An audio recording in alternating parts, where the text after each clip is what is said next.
o'clock. We've drunk the soup and eaten the fish and chips and the English salad. The children have drunk English water. We've eaten well this evening, and that's because we live in the suburbs of London and because our name is Smith. Potatoes fried in fat are very good. The salad oil was not rancid. The oil from the grocer at the corner is better quality than the oil from the grocer across the street.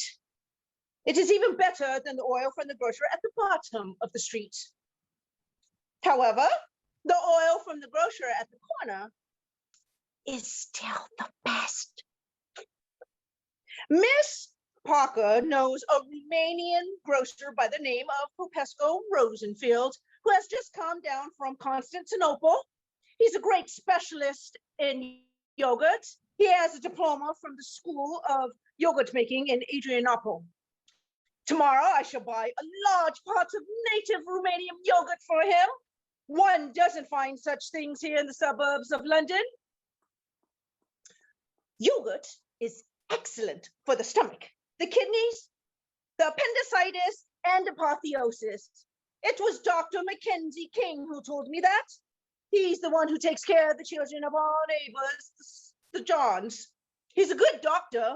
One can trust him. He never prescribes medicine that he's not tried out on himself first. Before operating on Parker, he had his own liver operated on, although he was not the least bit ill.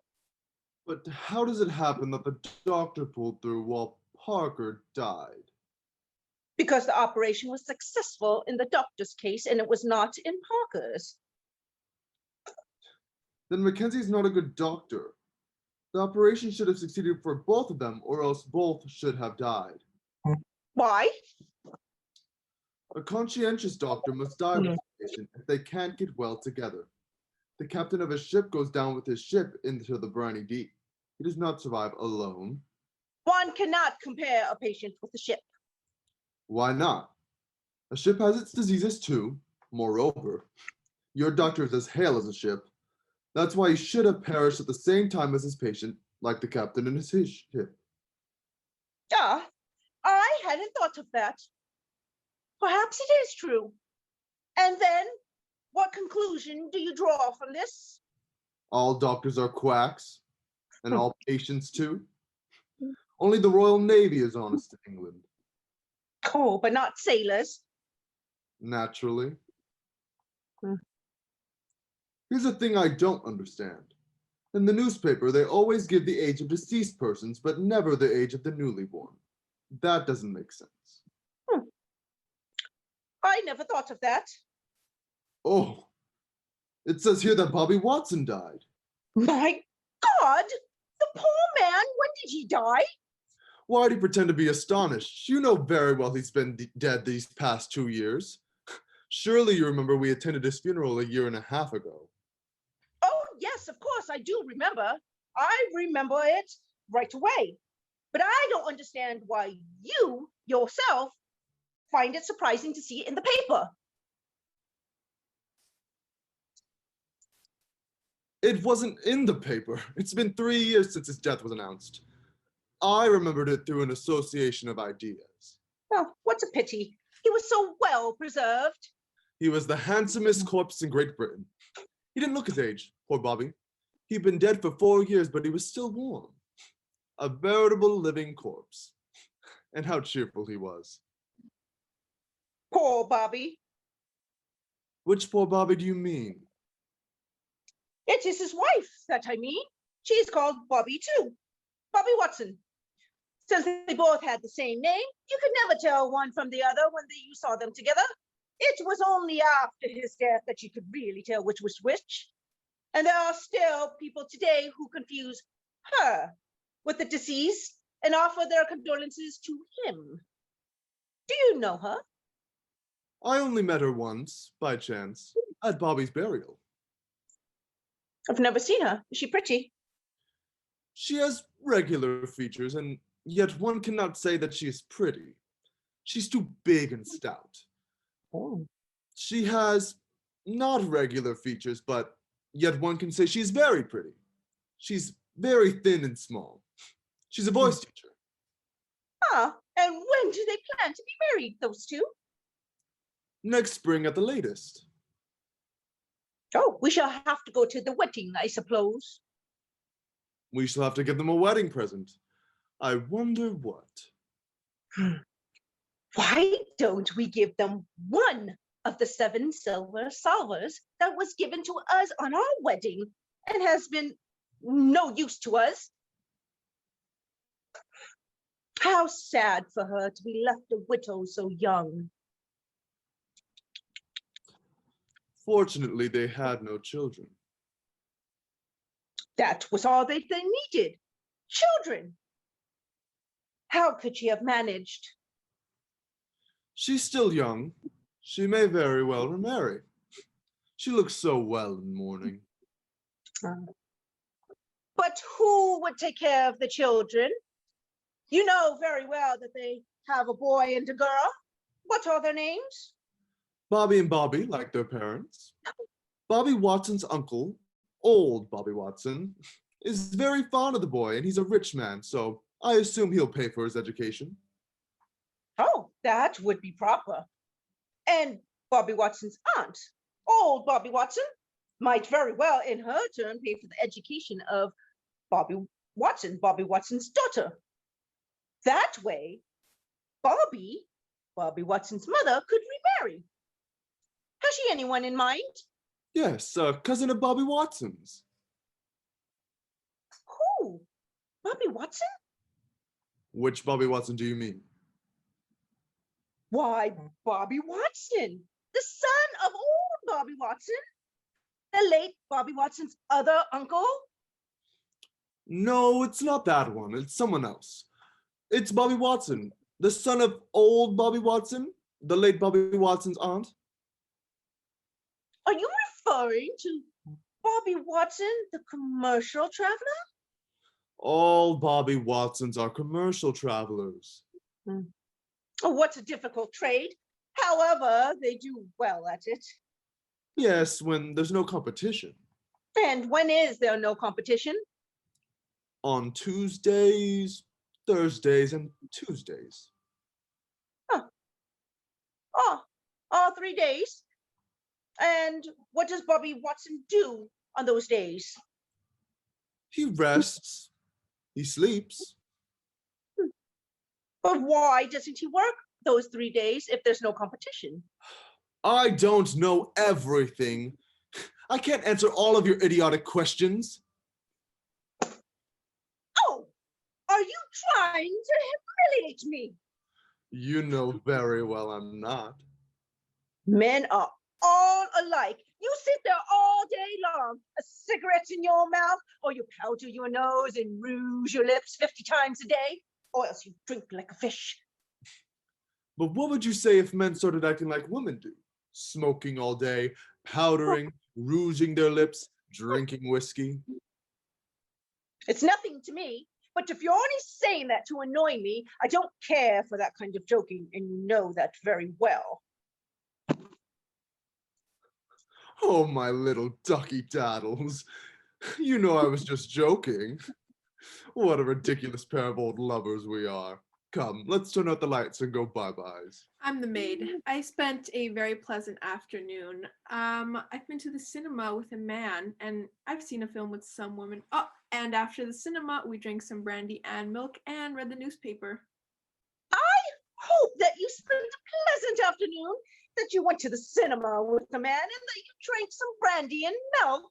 And the newspaper. Your guests, Mr. and Mrs. Martin, are here. They were waiting for me, but they didn't dare come in by themselves. They were supposed to have dinner with you this evening. Oh, yes, we were expecting them, and we were hungry. Since they didn't put in an appearance, we were going to start dinner without them. We've had nothing to eat all day. You should not have gone out. But it was you who gave me permission. We didn't do it on purpose. My dear Mary, please go to the waiting room and ask Mr. and Mrs. Martin to step in. We will change quickly. Okay. Waiting room. Mr. Mrs. Martin.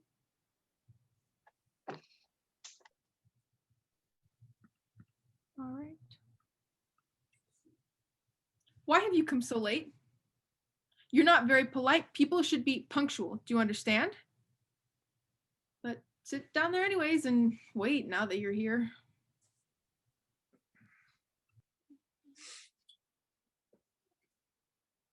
Excuse me, madam. It seems, unless I'm mistaken, that I've seen you somewhere before. You, sir. Seems to me that I've met you somewhere before. Was it by any chance in Manchester that I first caught a glimpse of you, my dear lady? That is very possible. I am originally from the city of Manchester, but I do not have a good memory, sir. I cannot say whether I caught a glimpse of you or not. Good God, that is curious. I too am originally from the city of Manchester, my dear lady. That is curious. Isn't it curious? Only madam, I left the city of Manchester about 5 weeks ago. That is curious. What a bizarre coincidence. I too, sir. I've left the city of Manchester about 5 weeks ago. I left on the 8:30 morning train to London, arriving at 4:45. That is curious. How very bizarre. What a coincidence. I took the same train too, sir. I too. Good Lord, how curious. Perhaps then, madam, it was on the train that we saw each other. It is indeed possible. That is not unlikely. It is plausible. And after all, why not? But I do not recall it, sir. My seat was coach number 8, compartment 6, my dear lady. How curious that is. My seat was also in coach number 8, compartment 6, my dear sir. How curious that is, and what a bizarre coincidence. Perhaps it was in compartment 6 we first saw each other, my dear lady. It is indeed possible, after all, but I do not recall it, dear sir.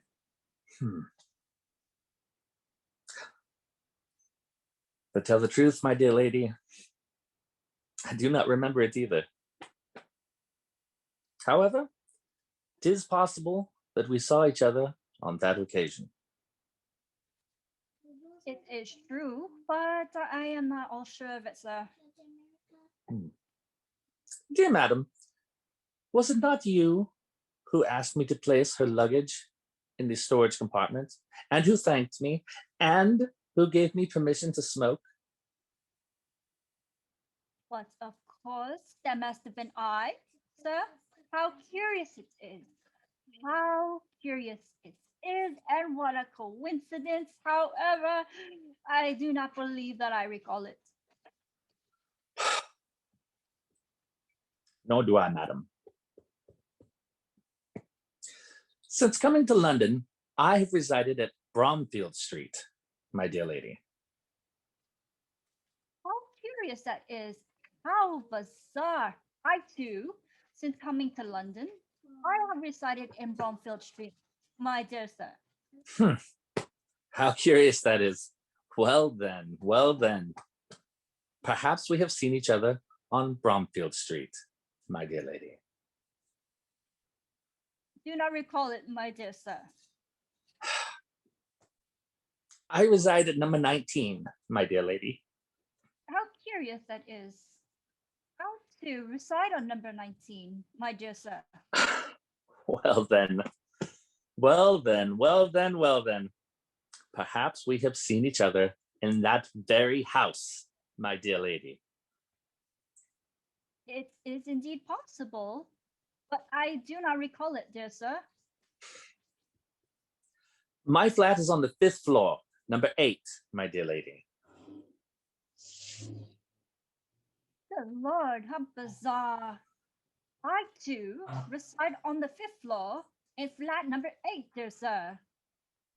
I have a little girl, my little daughter.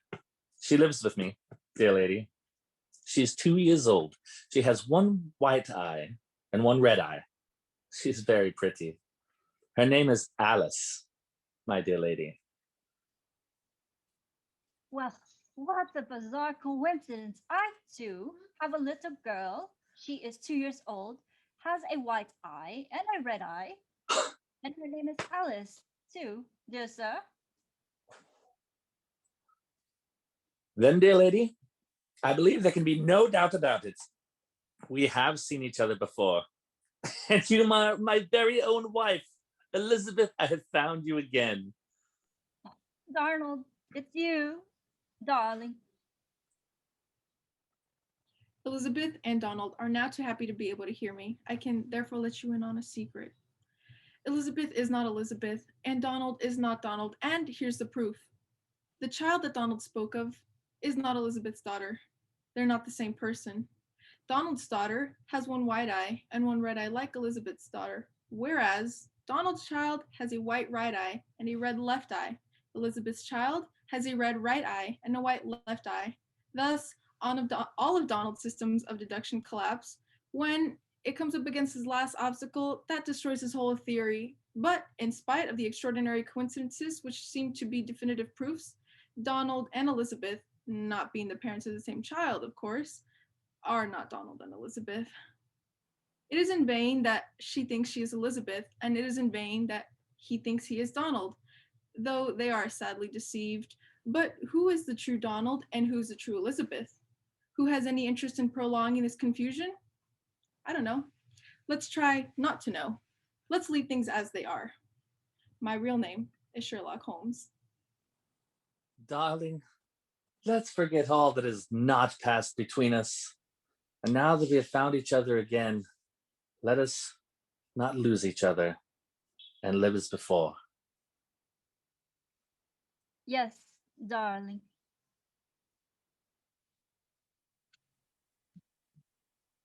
Oh, good evening, dear friends. Please forgive us for having made you wait so long. We thought we should extend you the courtesy to which you are entitled. And as soon as we learned that you had been kind enough to give us the pleasure of coming to see us without prior notice, we hurried to dress for the occasion. We've had nothing to eat all day, and we've been waiting 4 whole hours for you. Why have you come so late?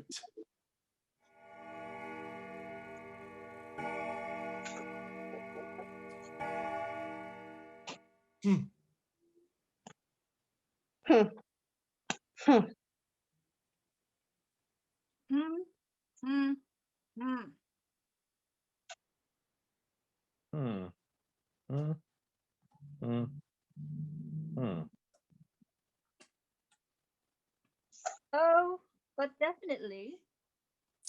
We all have colds. Nevertheless, it's not chilly. There's no draft. Oh, no. Fortunately. Oh dear, oh dear, oh dear. Don't you feel well? No, he's wet his pants.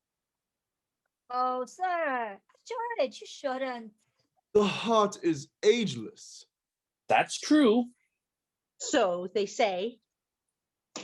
They also say the opposite. The truth lies somewhere between the two. That's true. Goodness, someone is ringing. Oh, there must be somebody there. I'll go and see.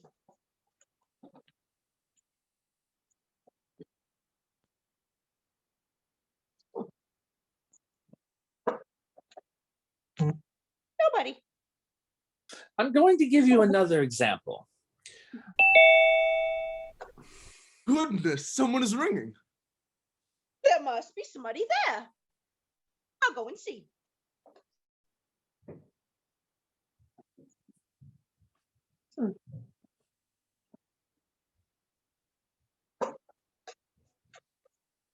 No one. were saying that you were going to give us another example. Oh, yes, yes. Goodness, someone is ringing. I'm not going to open the door again. Yes, but there must be someone there. The first time there was no one. The second time, no one. Why do you think that there's someone there now? Because someone has rung. That's no reason. What? When one hears the doorbell ring, that means someone is at the door ringing for the door to be opened. Always. You've just seen otherwise. In most cases, yes. As for me, when I go to visit someone, I ring in order to be admitted. I think that everyone does the same thing, and that each time there is a ring, there must be someone there.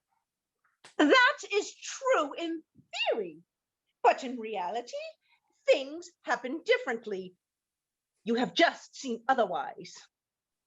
Your wife is right. Oh, you women. You always stand up for each other. Well, I'll go and see. You can't say that I'm obstinate, but you will see that there's no one there.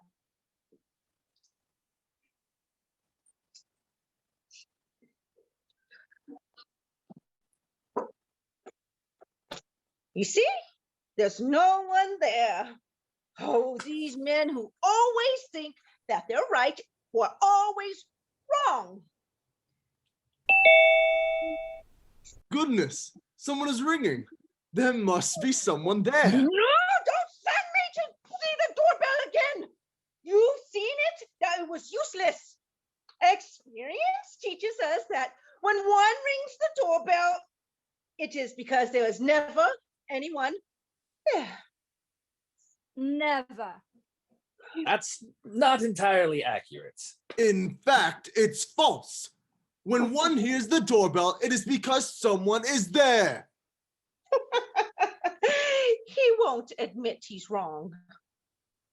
My husband is very obstinate too. There's someone there. That's not impossible. No, Yes. I tell you, no. In any case, you're not going to disturb me again for nothing. If you wish to know, go and look yourself. I'll go.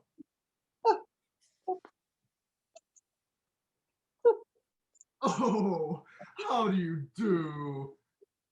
It's the fire department.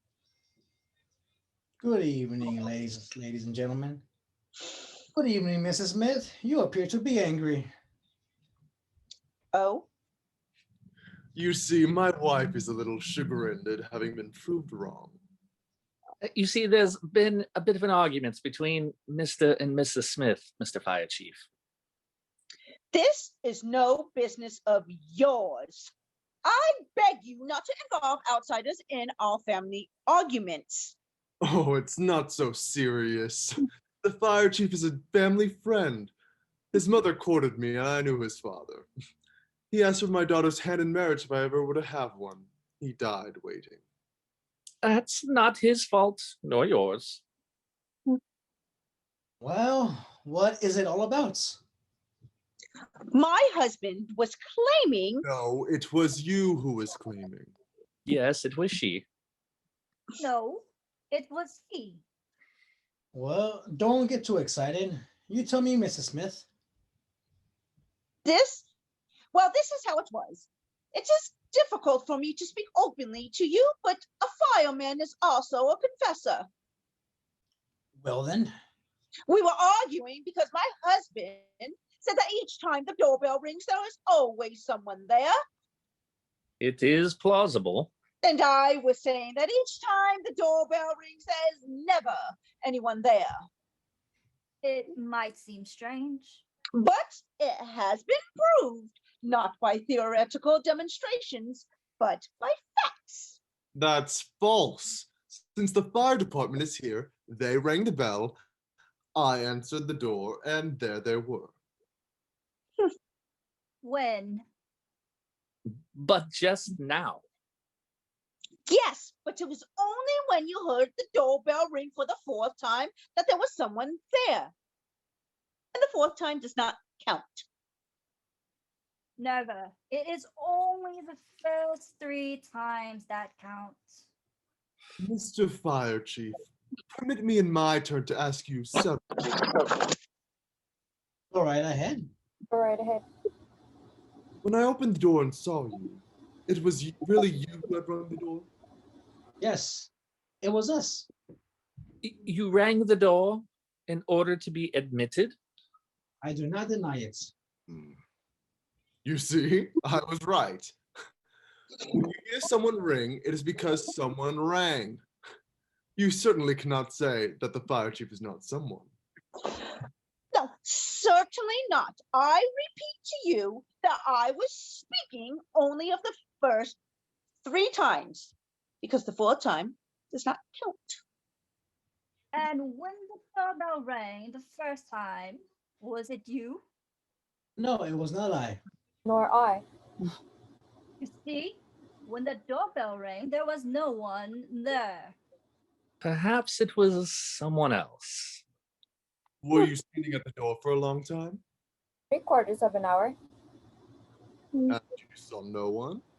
No one. I am sure of that. And did you hear the bell ring when it rang the second time? Yes, but that wasn't us either. And there was still no one there. Victory! I was right. Not so fast. And what were you doing at the door? Nothing. We were just standing there. But the third time, it was not you who rang? Yes, that was us. But when the door was opened, nobody was in sight. That was because we were hiding as a joke. Don't make jokes, Mr. Fire Chief. This business is too sad. In short, we still do not know whether, when the doorbell rings, there's actually anybody there or not. Never anyone. Always someone. I'm going to reconcile you. You both are partly right. When the doorbell rings, sometimes there is someone. Other times, there is no one. That seems logical to me. I think so too. Life is very simple, really. Go on and kiss each other. We just kissed each other a little while ago. They'll kiss each other tomorrow. There'll be plenty of time. Yes. Mr. Fire Chief, since you have helped us settle this, please make yourself comfortable. Take off your helmet and sit down for a moment. Excuse me, but I can't stay long. I sure like to remove my helmet, but I haven't had time to sit down. We must admit that we came here to see you for another reason. We are on official business. And what can we do for you, Mr. Fire Chief? Please excuse our indiscretion. You don't mind in front of them. Say whatever you like. We're old friends. They tell us everything. Speak. Well, is there a fire here? Why do you ask us that? It's because, pardon me, we have orders to extinguish all the fires in the city. Oh, Yes, all. I don't know. I don't think so. Well, would you like me to go and look? There can't be one here. There's no smell of anything burning. None at all? You don't have a little fire in the chimney or something burning in the attic or in the cellar? A little fire just starting at least? I'm sorry to disappoint you, but I do not believe there's anything here at the moment. I promise you that I will notify you as soon as we do have something. Please, don't forget. It will be a great help. That's a promise. And there's nothing burning at your house either? No, unfortunately. Things aren't going so well just now. Very, very poorly. There's been almost nothing. A few trifles, a chimney, a bond, nothing important. It doesn't bring in much, and since there are no returns, the profits on outputs are very meager. Times are bad. That's true all over. It's the same with business and agriculture as it is with fires. Nothing is prospering. No wheat, no fires. No floods either. But there is some sugar. That is because it is important.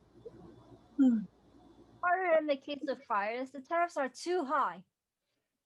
All the same. There's an occasional asphyxiation by gas, but that's unusual too. For instance, a young woman asphyxiated herself last week. She had left the gas on. Had she forgotten it? No, but she thought it was her comb. These confusions are always dangerous. Did you go see the match dealer? There's nothing doing there. He is insured against fires. Why don't you go and see the Vicar of Wakefield and use my name? We don't have the right to extinguish clergymen's fires. The bishop will get angry. Besides, they extinguish their fires themselves, or else they have them put out by visitor virgins. Go see the Durans. We can't do that either. He's not English. He's only been naturalized, and naturalized citizens have the right to have houses, but not the right to have them put out if they're burning. But nevertheless, when they set fire to it last year, it was put out just the same. He did that all by himself, clandestinely, but it is not I who would report him. Neither would I. Mr. Fire Chief, since you are not too pressed, stay a little while longer. You would be doing us a favor. Shall I tell you some stories? Oh, by all means, how charming of you. Yes, some stories. Hurrah! And what is even more interesting is the fact that all the firemen's stories are true and are from experience. I speak from my own experience. Truth. Nothing but the truth. No fiction. That's right. Truth is never found in books, only in life. Begin. Begin. Quiet, he is beginning. Excuse me? Don't look at me that way. You embarrass me. You know that I'm shy. Isn't she charming? I'm going to begin anyhow, but promise me that you won't listen. But if we don't listen to you, we can't hear you. I didn't think of that. I told you, he's just a boy. The head cold. My brother-in-law had, on the paternal side, a first cousin whose maternal uncle had a father-in-law whose paternal grandfather had married as his second wife.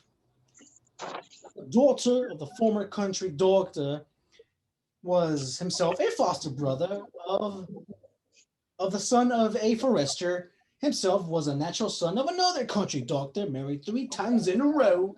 His third wife. I knew that third wife, if I'm not mistaken. She ate chicken sitting on a hornet's nest. It's not the same one. Shh. As I was saying, whose third wife was a daughter of the best midwife in the region and who early left a widow. Like my wife. And whose father had been reared in Canada by an old woman who was a niece of a priest, whose grandmother, occasionally, like in the winter, everyone else caught a cold. A curious story. Almost unbelievable. If you catch yourself a cold, you should get yourself a coat. A useless precaution, but absolutely necessary.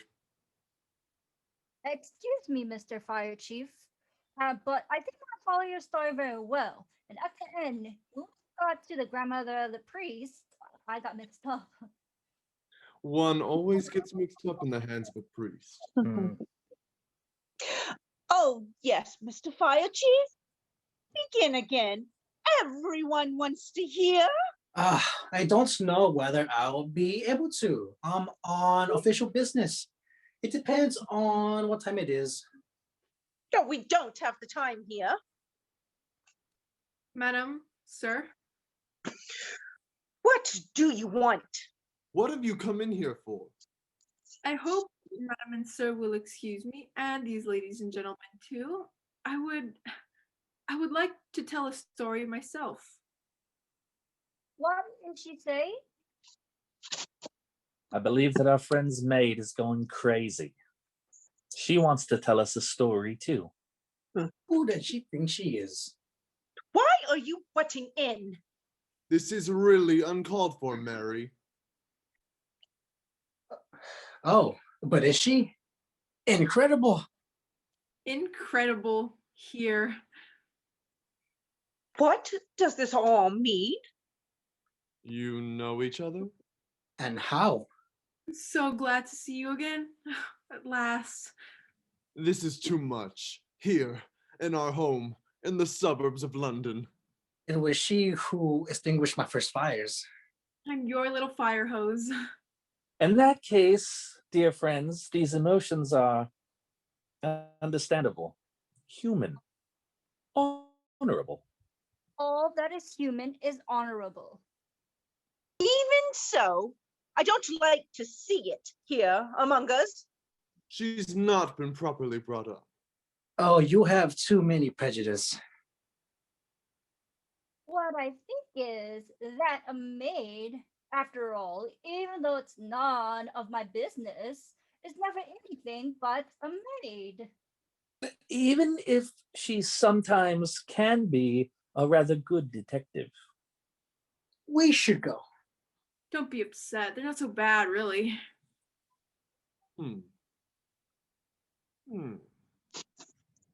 You two are very touching.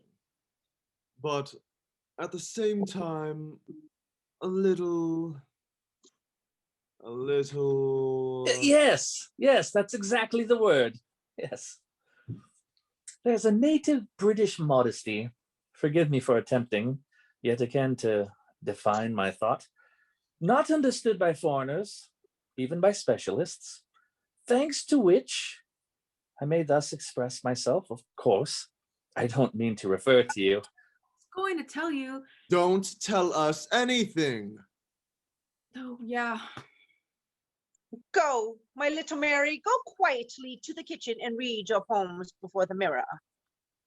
You know, even though I am not a maid, I too read my poems before the mirror. Morning, when you looked yourself in the mirror, you didn't see yourself. That's because I wasn't there yet. All the same, I could perhaps recite a poem for you. My little Mary, you are frightfully obstinate. I'm going to recite a poem then. Is that agreed? It's a poem entitled The Fire, in honor of the fire chief. The fire. The polypoids were burning in the wood. A stone caught fire. The castle caught fire. A forest caught fire. The men caught fire. The women caught fire. The birds caught fire. The fish caught fire. And the water caught fire. The sky caught fire. And the ashes caught fire. The smoke caught fire. The fire caught fire. Everything caught fire. Caught fire. Caught fire. Ooh, that sent chills up my spine. And yet there's a certain warmth in those lines. I thought it was marvelous. All the same. You're exaggerating. Just a minute. I admit that all this is very subjective. But this is my conception of the world, my dream, my ideal. And now this reminds me that I must leave. Since you don't have the time here, I must tell you that in exactly 3/4 of an hour and 16 minutes, I am having a fire at the other end of the city. Consequently, I must hurry, even though it will be quite unimportant. What will it be? A little chimney fire. Oh, not even that. A straw fire and a little heartburn. Well, we're sorry to see you go. You have been very entertaining. We have passed truly Cartesian a quarter of an hour. Speaking of that, the Bald Soprano?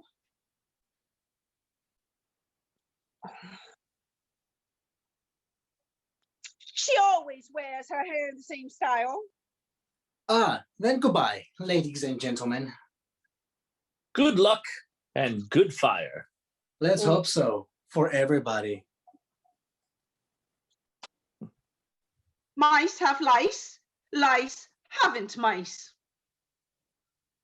Root my brooch. Don't smooch the brooch. Groom the goose, don't goose the groom. The goose grooms. Groom your tooth. Groom the bridegroom. Groom the bridegroom. Seducer seduced. Scaramouche. Saint Natouche. Go take a douche. I've been goosed. Saint Natouche stoops to my caratouche. Who'd stoop to blame? And I'd never choose to stoop. Robert. Browning. Rudyard. Rudyard. Kipling. Robert Kipling. Kipling.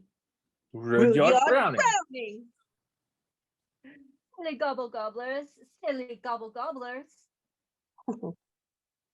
Marietta, spot the pot. Krishnamurti. Krishnamurti. Krishnamurti. The Pope elopes. The Pope's got no horoscope. The horoscope's bespoke. Bazaar. Balzac. Bazooka. Bizarre. Boats. Braziers. A-E-I-O-U. A-E-I-O-u. A-E-I-O-U-I. BCD. FG. OMNP. RSTVWX and Z. From sage to stooge. From stage to surge. Choo choo. Choo choo. Choo choo. It's, Not. At. Way. it's, Oh. Here. It's not It's that not way. that It's way. over here. it's not that way. Not that way. Over It's here. over here. Over here. Not Not that not way. that way. Not that way. It's over here. Over here. Not that way. It's over Over here. here. Over here.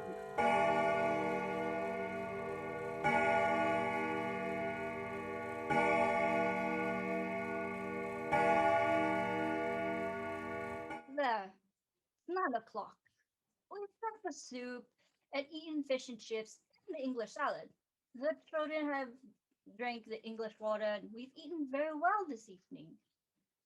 We live in the suburbs of London, and because our name is Smith,